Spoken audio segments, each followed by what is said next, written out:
aniga ma ku sheegi karo magacayga waayo haddaan idin tusiyo waxyaalaha aan sameeyay iyo reerkayga loo dilayaa aniga ma ku sheegi karo magacayga laakiin waxaan u baahanahay inaan ku sheego sheekadayda. They call me kafir, an unbeliever, and this is my story.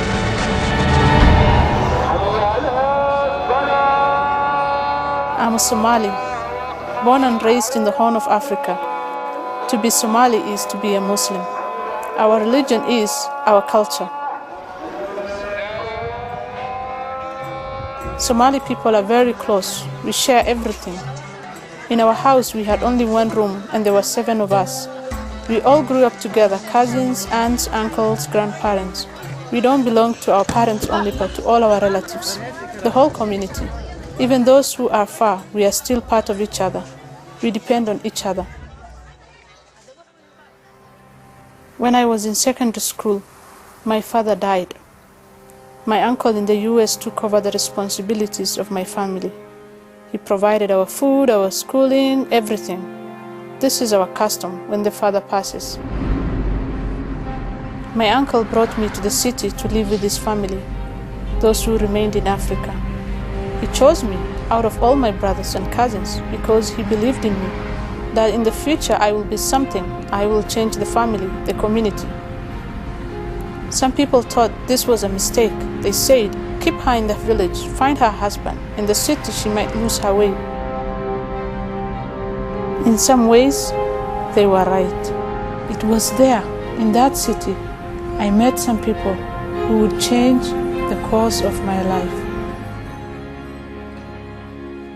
I'd always been taught that everyone who is not Somali is Christian, that the evil we see on TV and movies is because they are Christians. But when I met my new neighbors, they were different. They called themselves Christians, but weren't drunkards or adulterers or immoral like I was taught. Even though they didn't know me, they welcomed me, sharing their home with me.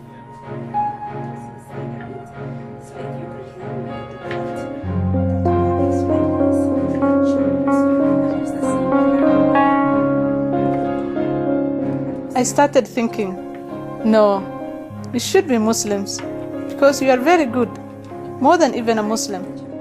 I told them this and I started thinking, if these people are really Christians, what was it that I was told?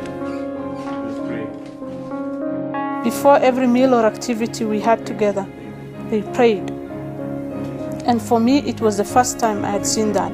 It was different than what I had seen on TV.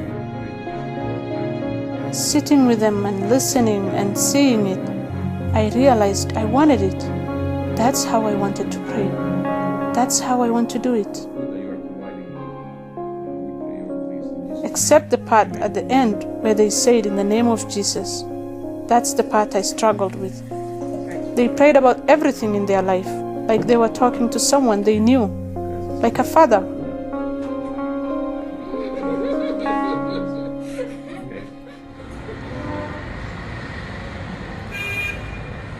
This led to many discussions about religion, about who God is, about who we are. They would ask me questions about Islam. I would ask them questions about Christianity. I would say, no, that's not Christianity. Then they would refer me to the Bible. We will read it together. But soon, I wanted to know more. I wanted to read it for myself. I asked for a Bible of my own.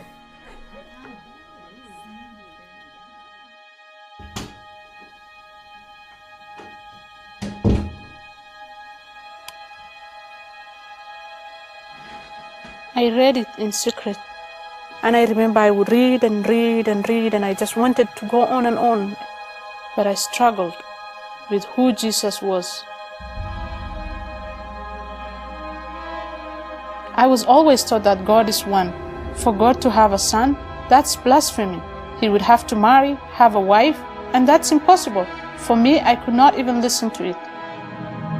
In the Quran, Jesus was only one of the 25 prophets of Allah, and God is completely different from the prophets. He is above the prophets. I cannot talk to him the way I talk to a pastor. In the Bible, they talk about God as somebody who really loves and cares about them and is with them. It's like a parent and a child. But for us, God cannot be like that. He is far from that. But I knew these two books couldn't both be from God. They couldn't both be true. The Quran says the Bible has been twisted and distorted. Yet, as I read the Bible, I was drawn to it, convinced of it. But I thought, even if this is true, there's no way I can accept it. I'm a Somali. There's no other world I can go live in. If I accept it, I will be killed. I won't have a life. I won't be married. I will be without a family.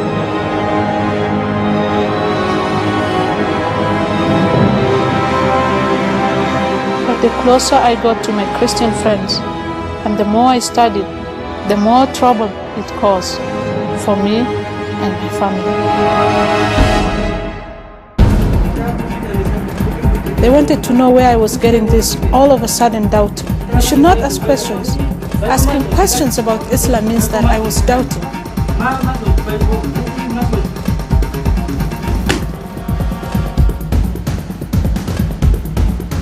They locked me in. I was excluded in the family. I felt very alone. My brother made me watch videos, messages that said, "You can't be friends to Christians." These teachers, the sheikhs, they said you can't eat with them. You can't even shake hands with them. But those were all the things I was doing. And I told my brother, it's different than watching the video. But he wouldn't listen. You are shaming us. Are you doubting the teachings of the sheikhs? Are you an infidel? A kafir?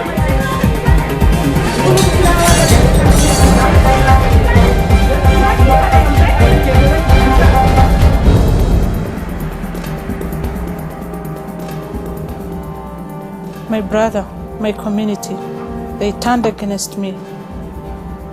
I was sent away from the city against my will. Back to the village, back to the desert. When I got to the village, the sheikhs were waiting. For 5 days, they passed around me, chanting the Quran, trying to remove the devil from me.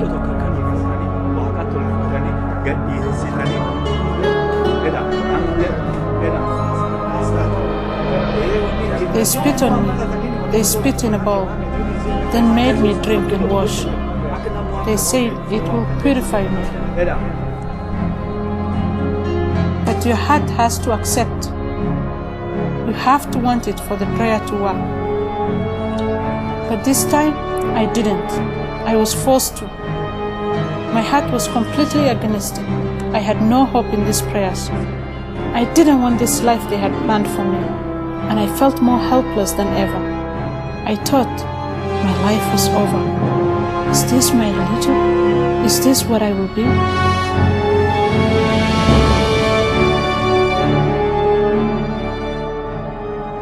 I had to run away.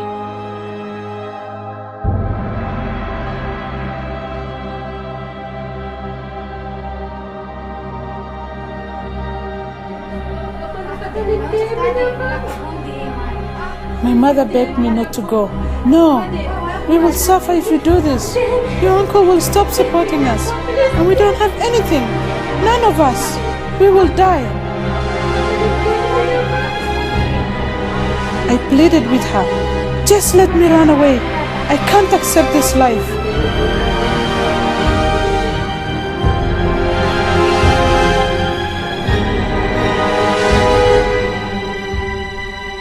And so, she let me go.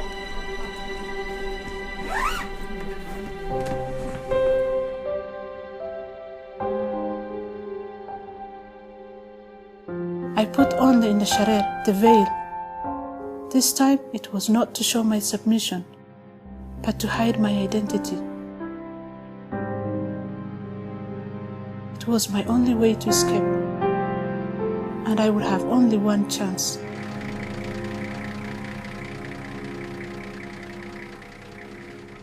I got the last ticket for the bus, but I had to run. My heart was just beating.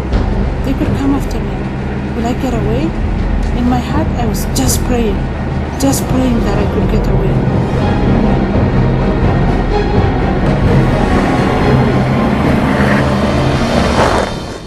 But 2 hours outside the village, the bus broke down.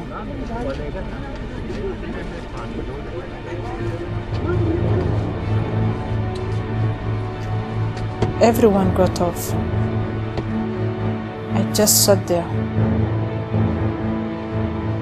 I could see the men under the bus. I could hear all the noises, but I was frozen. I was thinking, they are coming to get me. I have never felt more helpless.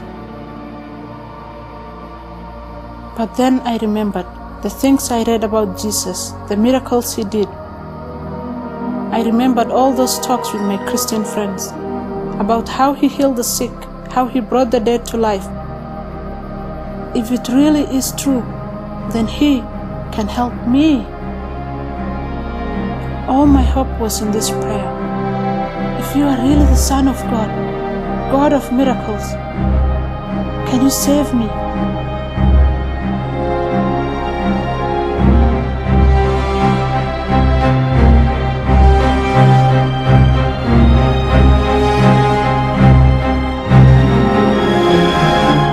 For the first time I prayed in the name of Jesus. And then I felt it, a hand on my shoulder, a whisper in my ear. Yes, it's true. I turned to see who had spoken. I couldn't see anyone, but I knew he was there. Jesus was there. I wasn't alone. I wasn't afraid. And that's when I heard it. There were shouts of joy all around me. The bus was fixed. A few moments later, we were moving. My prayers were answered. Somehow, I was saved. I made it safely back to the city, the place where I live today. And yes, I'm still a Somali. I don't have to dress differently or eat different foods. But some things are different. In many ways, I am a woman without a country, without a family. I am a Somali Christian, a contradiction. And it hasn't been easy, especially those first years, moving from house to house, the threats, the loneliness. Following Christ cost me everything, but it was worth it. Among my people, there is a proverb: I and Somalia against the world. I and my clan against Somalia. I and my family against the clan. I and my brother against the family.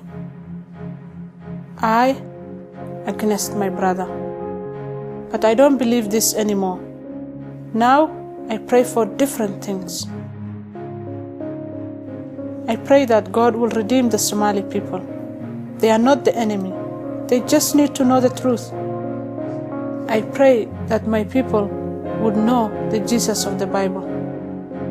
I pray that other believers around the world will remember Somalis, that they will pray for them and intentionally go to them, like my Christian friends did with me. And I pray that Jesus will restore my relationship to my family. I miss my mother and sisters. I miss my brother.